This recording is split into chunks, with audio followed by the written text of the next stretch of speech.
కీర్తనల గ్రంథం 48వ కీర్తన. మన దేవుని పట్టణమందు, ఆయన పరిశుద్ధ పర్వతమందు యెహోవా గొప్పవాడును బహు కీర్తనీయుడునైయున్నాడు.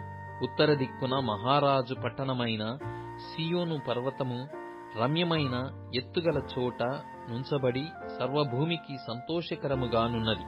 దాని నగరులలో దేవుడు ఆశ్రయముగా ప్రత్యక్షమగుచున్నాడు.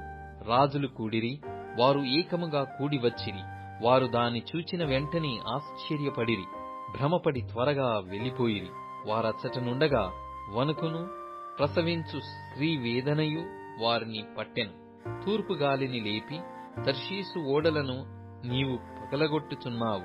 సైన్యముల కధిపతియగు యెహోవా పట్టణమునందు, మన దేవుని పట్టణమునందు మనము వినినట్టుగానే జరుగుట మనము చూచియున్నాము.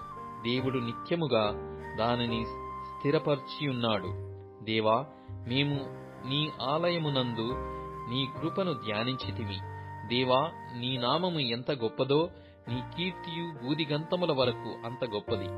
నీ కుడిచెయ్యి నీతితో నిండియున్నది.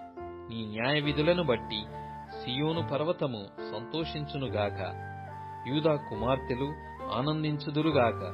ముందు రాబోవు తరములకు దాని వివరము మీరు చెప్పునట్లు సియోను చుట్టూ తిరుగుచు దాని చుట్టూ సంతరించుడి. దాని బురుజులను లెక్కించుడి.